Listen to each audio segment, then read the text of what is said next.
Allí vio mariposas por primera vez y se alegró al verlas.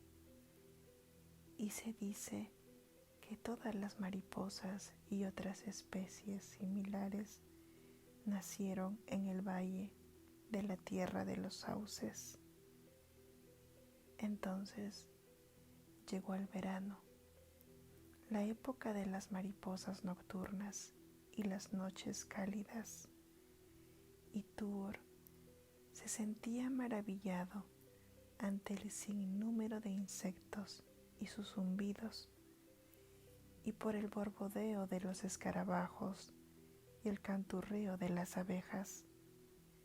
Y a todas estas criaturas les dio nombres creados por él, y con ellos compuso nuevas canciones en su vieja arpa. Y esas canciones eran más melodiosas que sus cantos de otrora. Entonces Sulmo comenzó a temer que Tuor quisiera quedarse en ese lugar por siempre jamás, y que sus importantes designios no se cumplieran. Pero temía aún más pedir solamente a los Noldoli que lo guiaran, porque ellos le ayudaban en secreto, pero el temor que Melko les despertaba los hacía muy inconstantes. Tampoco tenían fuerzas para enfrentarse a la magia del paraje de los sauces, porque su fascinación era muy poderosa. Entonces Sulmo se subió de un salto a su carruaje a la entrada del palacio que tenía bajo las aguas del mar exterior, y narvales y lobos marinos arrastraron el carruaje, cuya forma imitaba a una ballena, y en medio del silbido de enormes conchas se alejó de Ulmonan. Avanzaba tan velozmente que solo tardó algunos días, no incontables años como podría suponerse, en llegar a la desembocadura del río. El carruaje no podía surcar sus aguas y avanzar por sus orillas sin sufrir daño. Por tanto, Ulmo, que adoraba a todos los ríos y a este más que a muchos de ellos, siguió su camino a pie, cubierto hasta la cintura con una cota de malla parecida a las escamas de los peces azules y plateados. Pero sus cabellos eran de color plata azulada, y la barba que le llegaba hasta los pies era del mismo color, y no llevaba casco ni corona.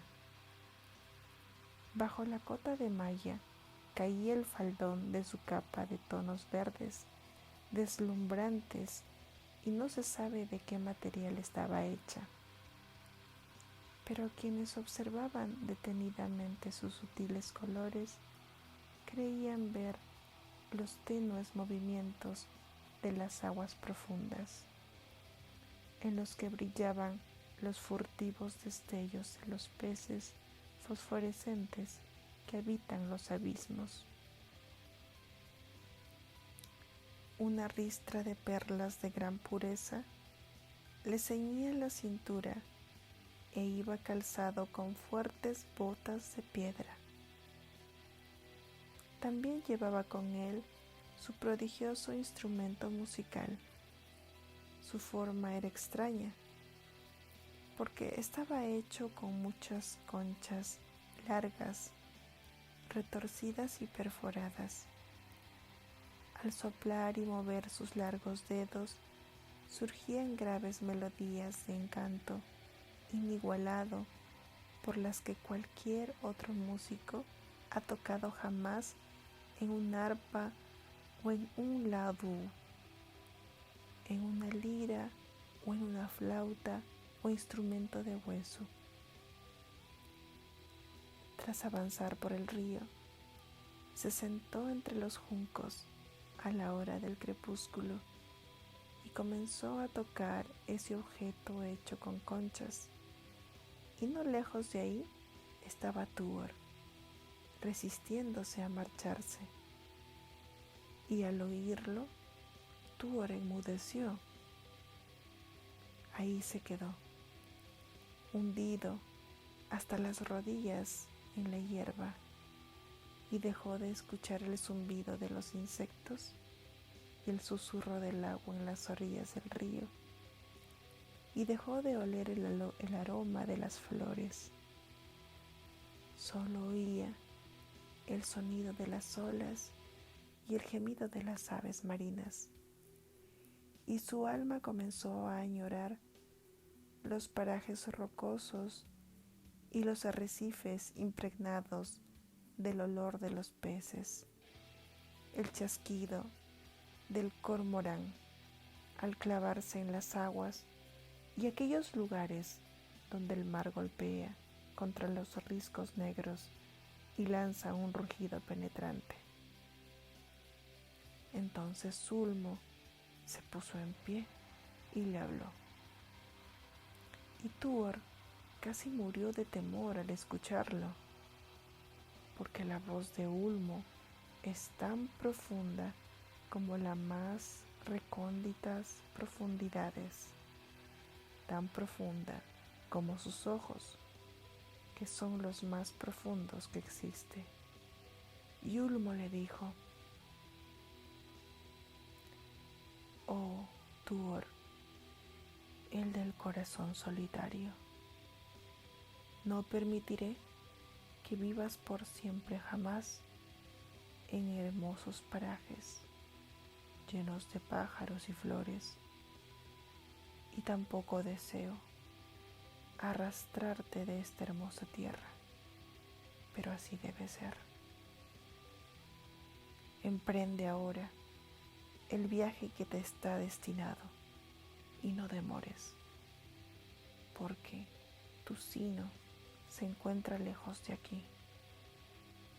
Ahora debes recorrer las tierras en busca de la ciudad habitada por los Gondolin, los que viven entre las piedras, y los Noldoli te escoltarán hasta allá, en secreto, por temor a los espías de Melko. Allá pondré palabras en tu boca, y allá vivirás por un tiempo, pero tal vez la vida te lleve nuevamente hasta las aguas poderosas, y sin duda tendrás un hijo que conocerá mejor que nadie las más recónditas profundidades, ya sea del mar o del firmamento. A continuación, Ulmo también le habló a Tuor de algunos de sus designios y deseos, pero Tuor no comprendió mucho en ese momento y sentía un gran temor. Entonces, en medio de esas tierras del interior, una niebla de aire marino envolvió a Ulmo, y al escuchar esa melodía, Tuor sintió deseos de regresar a los parajes del gran mar. Pero luego, recordando la orden que había recibido, dio media vuelta y comenzó a avanzar tierra adentro, siguiendo el curso del río.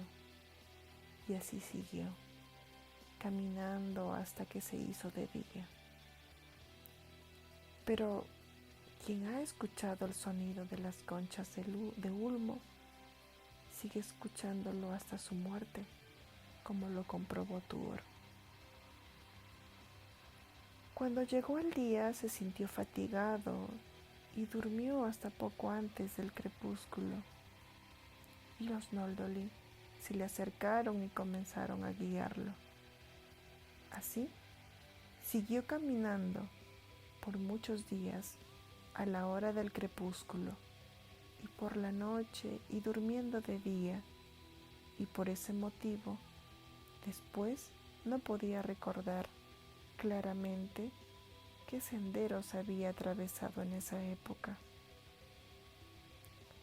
Tuor y sus guías siguieron avanzando sin cesar y la tierra se cubrió de colinas y el río serpenteaba en torno a sus pies. Y había muchos valles extraordinariamente apacibles, pero allí los Noldoli empezaron a mostrarse agitados. Estos dijeron: son los confines de los parajes que Melko ha plagado con sus trasgos. Es el linaje que solo conoce el odio. Lejos de aquí, hacia el norte, pero por desgracia jamás sería demasiado lejos, aunque estuviesen a 10.000 leguas. Están las montañas de hierro, de donde emanan el poder y el terror de Melko, de quien somos esclavos. En realidad, te guiamos sin que él lo supiese, porque si conociera todas nuestras intenciones, sufriríamos los tormentos de los Balrogs. Fue tal el pavor que se apoderó de los Noldoli que no tardaron mucho en abandonarlo y siguió avanzando solo entre las colinas. Y más adelante quedó demostrado que su partida había sido funesta, porque como se dice, Melko tiene muchos ojos. Y mientras los gnomos acompañaban a Tuor, lo habían llevado por senderos ocultos y lo habían hecho atravesar las colinas por muchos túneles secretos. Pero luego perdió el rumbo y solía trepar a la cumbre de las lomas y de las colinas para escudriñar las tierras de los alrededores. Sin embargo, no veía indicios de lugares habitados y en realidad no era fácil encontrar la ciudad de los Gondolin, porque ni siquiera Melko y sus espías la habían descubierto aún. Sin embargo, se dice que en ese entonces esos espías se dieron cuenta de que los extraños pies de un hombre se habían posado en esas tierras, y por ese motivo Melko redobló su astucia y su vigilancia.